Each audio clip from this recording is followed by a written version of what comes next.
Sa ngalan ng Ama, ng Anak at ng Espiritu Santo. Amen. Mapagmahal na Panginoon, maraming salamat po sa aming Panginoong Hesus na nag-alay ng kanyang buhay para sa amin.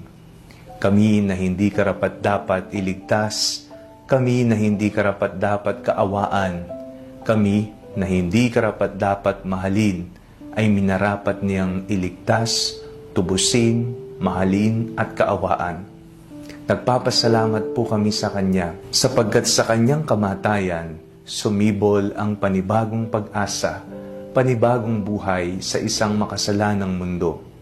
Dakila ang iyong pagmamahal, Ama, at ito'y nakita namin sa iyong anak na naparito, hindi para paglingkuran, kundi para maglingkod sa amin, at ang ialay ang kanyang buhay para sa kanyang mga kaibigan.